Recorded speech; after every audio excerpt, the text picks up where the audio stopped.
right, next.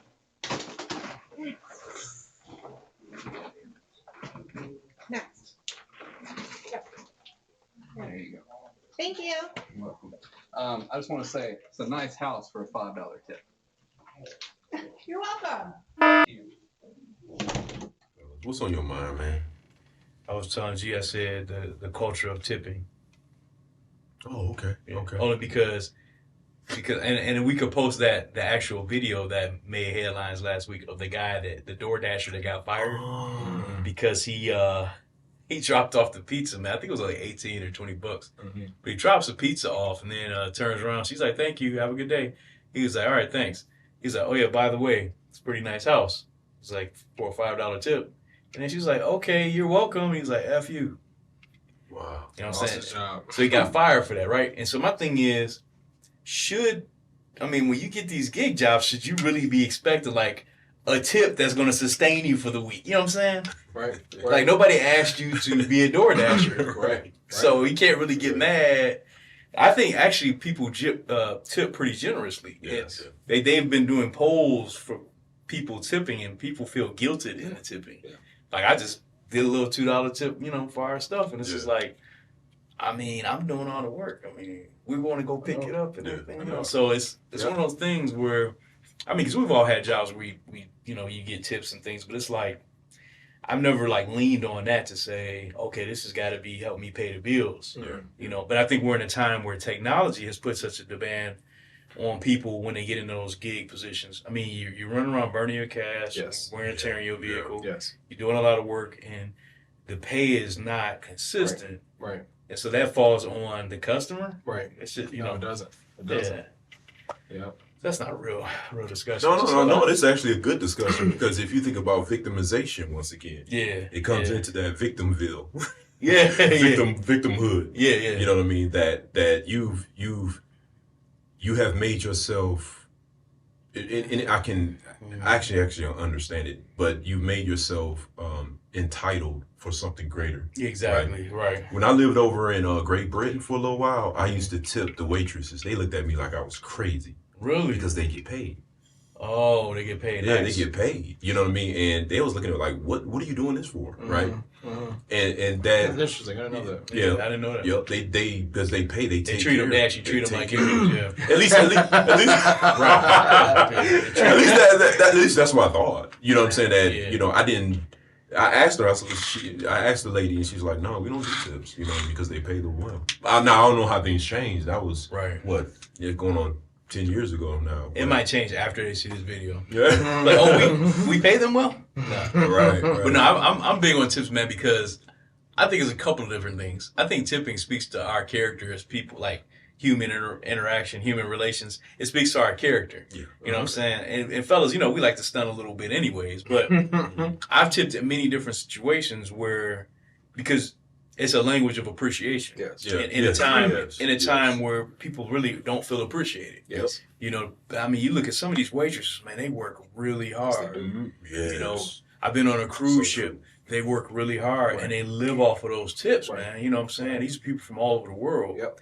And so you think about it, and it's just a language of appreciation. I think that's the higher discussion about it. Mm-hmm. But in that, it should not be abused. It shouldn't be. It should not be abused. When I come and deliver a piece to your door, I shouldn't expect a $10 tip because I gotta get some gas money. That's not on you. Right. You know what I'm saying? It's not your responsibility for me to get if you're my last stop for the day. That I had a rough day, and I'm like, I want you to give me a $15 tip on, I just dropped you off a pop or something. You know what I'm saying? So, I think that the society we're living in, all these things I think are desensitizing people. So you think about the aspect of technology. We do business through e-commerce, through apps. It desensitizes us in how we conduct ourselves with one another. Right. Yeah. You know what I'm saying? The pressure is all on me.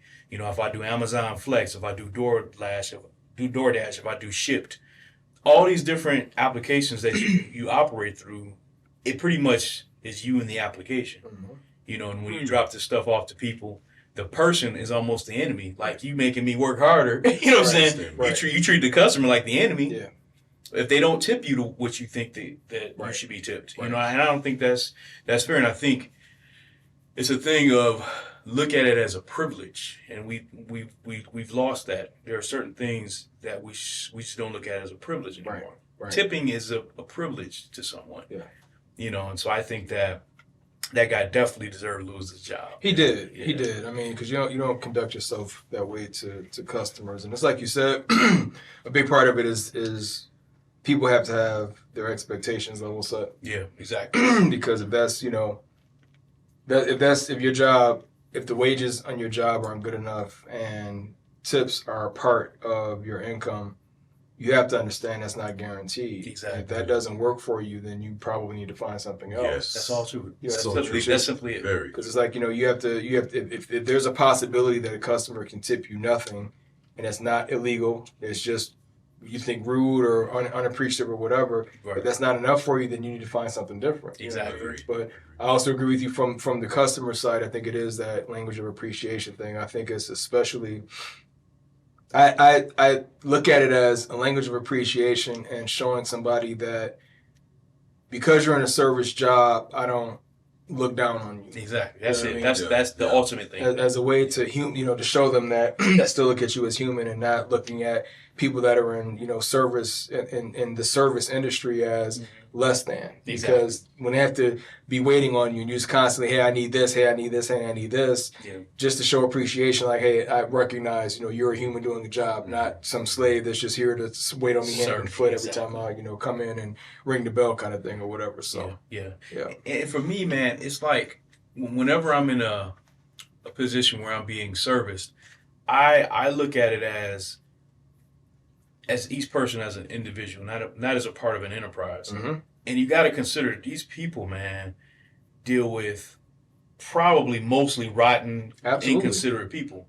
I don't want to be on that list. Yes. I don't want to be just thrown into the pile of other inhumane, disgusting. I've seen people, man, do disgusting things to people just because they can. Yeah. You know what I'm saying? And I think that's very unfortunate, but it definitely speaks to where we are in society. Yes. It really does.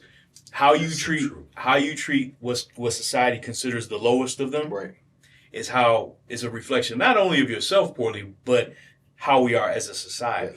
Yes. So, and that's why there's a saying like for anyone looking for a spouse, just see how they treat the waitress. Right. That'll tell you all you need to know. Very good. You know what I'm saying? Very good. And so that's what I think tipping is such a big discussion because, okay, the cost of everything is going up. It is. The cost of food is going up. So that means restaurants are taking a hit. They still got to pay people, still got to give people benefits, but they still got to buy food. Right. Mm-hmm. And so who does that fall on? Just like with any industry, falls on the customer. Right.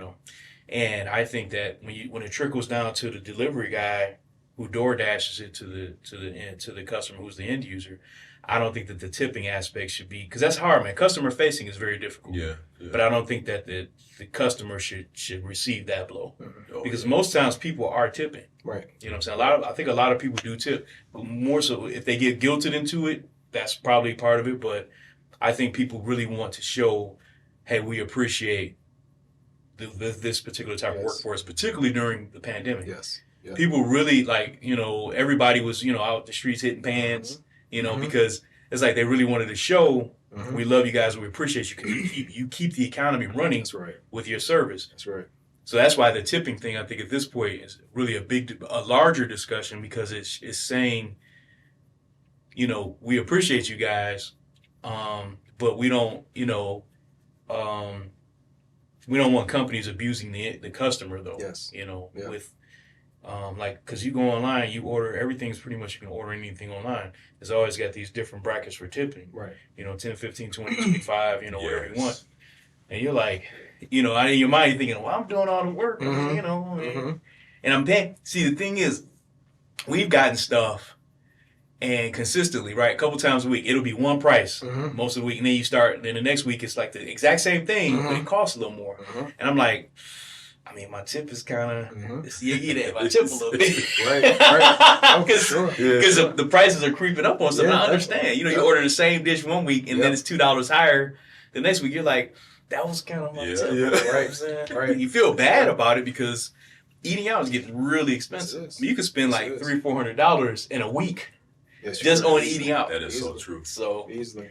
I mean, but it's not only on food, but it's about getting your hair cut. Yeah. Like barbers, man. Remember, barbers, when you get your hair cut, you give them a tip, right? Yeah. And now, like, if you get, like, I'm bald, so I cut my own hair and stuff, Yeah. right? But you got cats that, get faded up or whatnot. Yeah.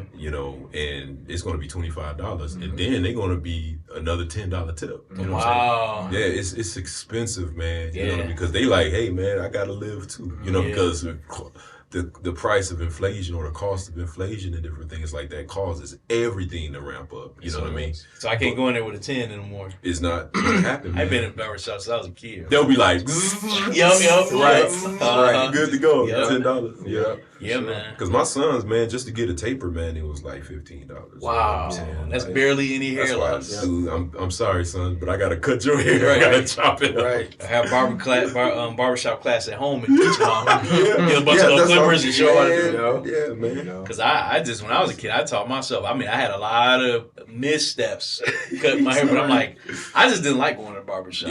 So my father took us a few times, but I wouldn't know what to pay a barber now. But so I'm glad It's expensive. Yeah, man. yeah. It gets expensive, But not. But see, just to. Because I know a lot of barbers, they have their reasons for it going up because basically it is inflation. You know what I'm saying? Yeah. But the cost of living is changed, It has, man. I mean, the cost of living has changed. I find myself wanting to tip just in any situation, man. Yeah. Like when you get a car wash, the person that drives your car, you get money. I mean, true. Anything that I can think of where it's somebody that probably could use it. Mm-hmm. And it's because it's a side of me that always feels like any one of us could be in those situations. Yes, you know what I'm saying? And we would have a need, and you just want to treat people how you would want to be treated. Absolutely. Yes. But you don't want your kindness abused, though. Yeah. I think that's the bigger discussion that people keep falling into. There's a gap between corporate and mainstream society where it's just like we want to always show appreciation to the service worker, Right. but we don't want you, the evil corporation, to abuse our kindness through exploiting your service That's workers. so true, man. Because you think about it, it's a very exploitive industry. All the service is very exploitive, man.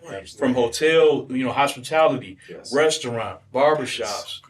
Because I know my wife, she always tips very nicely when she goes to the esthetician that do the nails and all that stuff. She always tips them because it's like, that's work, man. It's all work, and it's customer facing is more so the difficult thing. Yeah. And I think that tipping it's definitely something that shouldn't die, but it definitely is not something that should be exploited and misused in an attempt to fill the gap of profit loss. Right. Because you got these situations where, okay, I'm putting this tip on my card, but will the worker see that though? Right. My gratuity, will the employee see that? Right. Now they're putting the disclaimer on the websites now. 100% tips go to staff. Mm-hmm.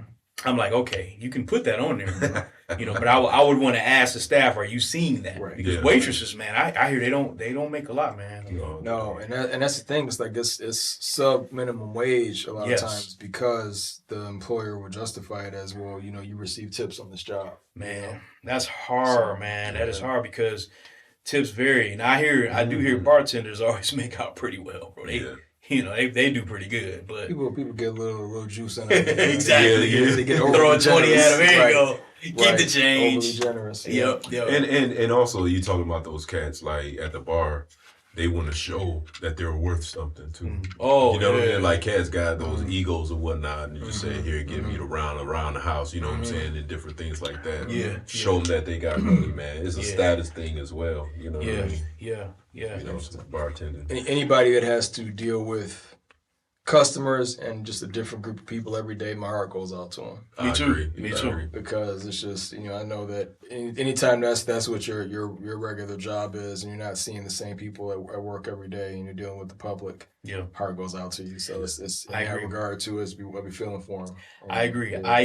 Because I've done service work, and you definitely see the ugly aspect of humanity. It's very ugly, very dismissive, very undeserving of my kindness, and a tip is the least of my concerns. Right. Instead of giving me a tip, because some people give you a tip and look down on you. Yes. My thing is, don't give me a tip. Yeah. Look me in the eye. Right. Right. You know what I'm saying? Let that be my tip. Right. Don't remind me that I'm a service worker. Right. You know, Right. so it's a whole thing about tips. It's a whole package deal. It's not just I'm gonna just throw you $2 and get out of my face. You know, thanks for your help.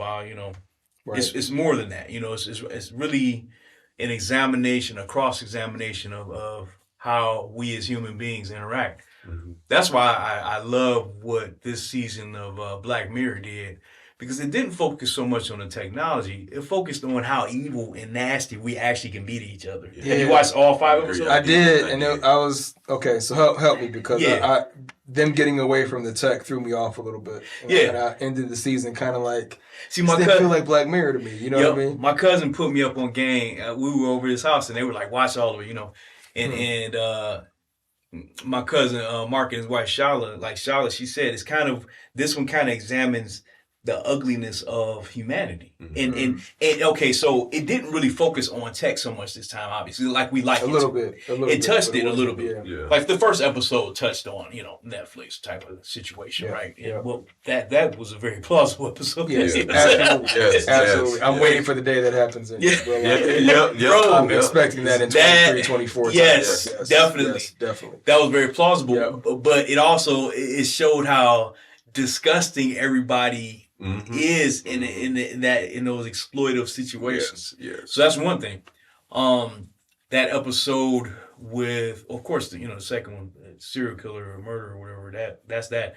But that third one was the wildest. Was the third one the one from space? The one from space. Yeah. That was wild. That was simply wild. because, I mean, I don't know why you would even allow that to happen. Yes, exactly. If you Exactly. could see that happen coming a mile away, Yeah, exactly. So that's that. And then the fourth one, I forgot that one. Then it was the demon one, which that one was plausible too. Because it took a kind-hearted person and turned him into an animal. Right. Right. That was very plausible. I can't remember the fourth one right now. But see, if you remember though, even saying she was kind-hearted, remember she had a couple of flashes of doing something to people. She did. Before she talked to that demon, so that was bringing out something that was exploited already something in her. that was already there. Yes, and that's even what he said. It's like we can't even work with people that aren't corruptible. Yeah. You have to be corruptible he did first say that. before we even start working and talking to you. And I don't know if her character, did she even catch that? I don't know if she even caught it. I think initially. that by that time she was already gone. She was starting to embrace it. Yeah. Yes. And that's like you said, that's that bad part of, again, people, because again she was in a service industry kind of job, right? She worked at a shoe store. Racist boss, employee, racist boss, racist co-worker, you know what I'm saying? Yeah. And she was taking that day after day after day. So even the thoughts that she was having, smashing a girl's head through the glass. Yeah. I feel her. Yeah. You know what I mean? Yeah. So it's like, okay, corruptible, yes, prone to violence a little bit, but I understand why in that case. You know what I'm saying? Yeah. So it's just like, again, looking at people in these conditions where you're constantly being forced to just take that stuff on a daily basis and be silent about it. Yeah. That's happening, bro. Happening. You know what I mean? So that's a good discussion. Yeah, man. That's a good discussion. Okay, so to me, to bring it back to tipping, is it safe to say, now this is just for fun, those who tip embrace their ability to be good, and those who don't lean a little towards darkness. That's a discussion. You know what I'm saying? For the fun of it, like, you know what I'm saying? If you don't tip and you got the bread, you got cash, you got a knot of cash in your pocket, right? And you actually don't tip somebody, that's kind of dark, man. Because what that says is, not only do I spit on you, I spit on society. Right. And so that's why I think that discussion with Ebony K. Williams was it hit a nerve in the community, because it's like, okay, yeah, you're kind of up here and you get to talk like that. While the rest of us, we just work regular jobs. We're driving buses and doing whatever, but you get to say that in a fleeting kind of a way. Yeah. And I think that's why it hit a nerve, and it spoke to the bigger discussion about elitism, capitalism, things like that, and then who suffers, the little man. So, and I think tipping is another discussion that hits a nerve, because I mean, tipping is very important, but we are in a society that builds something around that. Like you said, with the waitresses, the employer justifies paying them less because, hey, you're going to get tips. That's unfortunate. And I think that's a really bad blight or black eye on that system that has allowed that to happen all these years. But that's why what he said was interesting, though, because a lot of our cultural norms come from Europe and England. Yes, you're right. So the fact that England, that their employers are paying wait staff enough where they're not expecting tips, aren't dependent on tips. Exactly. And we'll look at it like, what is this? What are you doing? Yeah. That's kind of crazy to me because I thought the West was mostly unified in the way they do stuff like that. So I'm surprised to find that one seems a little bit more benevolent than the other. Right. I thought they were all just kind of trash. Exactly. You know what I'm saying? Right. So just being honest, so Right. I'm kind of surprised that one of them kind of treats people like people. Yeah. It's like that is a bit surprising. Yeah. I mean, good on them for doing it. But Yeah. I'm surprised that they would treat treat people like, again, just treat people that are maybe like in a lower wage job like they're still people. That's what I think is missing here. Yeah. And I think also the online thing. So okay, we're doing a lot more online ordering. Right. Now the wait staff, they still got to put the food together. They still doing some work, but it's not like we're dining in, sitting at a table, being waited on. So the discussion also is, I think has been forming that, am I still tipping but for less work on the other end? I struggle on that because I get like carry out orders I get at restaurants sometimes, and it's always like the tip line. It's like, you brought my food to a window in a bag. I really need to tip you. You know what I'm saying? It's like I don't know. I feel torn, but it I'm is like, a struggle. If you're working at a restaurant where people are tipping inside, are you all getting underpaid? You know what I'm saying? That's where it kind of gets. Is this person that's serving you at the window a waiter? Yeah, or is that the owner? You know what I'm saying? Owner, right. And if that's the owner, if I give a tip, is that going to go to the owner as the person that rung up the order as opposed to the actual wait staff? Exactly. So I always get kind of confused and stuff like that. It's like, okay, I'll throw a little bit on there because, like, if I'm not in the restaurant getting served, or you're not coming to my house, driving your personal vehicle to my house to deliver something, I kind of struggle to see why am I tipping you. That's a good point. I mean, that's a very valid point. Yeah. And the reason why I bring it up is because you kind of create this new normal of simply working less but still getting more out of it, and it creates a mentality because I've put a tip on something I'm going to literally do carry out, and I'll see the girl look on the line for the tip. You know what I'm saying? And it's like, man, I can't, because you at least wait till I turn my back. You know what I'm saying? You have her back, they're looking like, right. I'm like, man, so I'm like, it must be really bad out here, you know, and I sympathize. I do, because we've all had to start somewhere in our life. And some people end up in these certain situations, unbeknownst to their own, whatever's going on. And you always have to sympathize, man. It's just about having humanity. But see, the thing is like, let's think about it like this. Were those jobs supposed to be permanent jobs? I don't think you know what I'm saying? Like for instance, like, and I don't know if this is a part of the discussion, but if you look at minimum wage, right? Yeah. Like minimum wage is it's not supposed to, like, well, this is just me, and I'm not going to talk about everybody or whatnot, but typically when I was in high school, I worked at those type of jobs, like, McDonald's and Burger King, those restaurants, right? Yeah. But it's there to get money in your pocket and for you to, while you're going to school and different things like that, until you get to the next level, right? You know what I'm saying? But if you now have society created this expectation mode when you're talking about earlier about, well, I want to do the same thing, but I need to get paid more, working at a restaurant like this, at McDonald's, okay?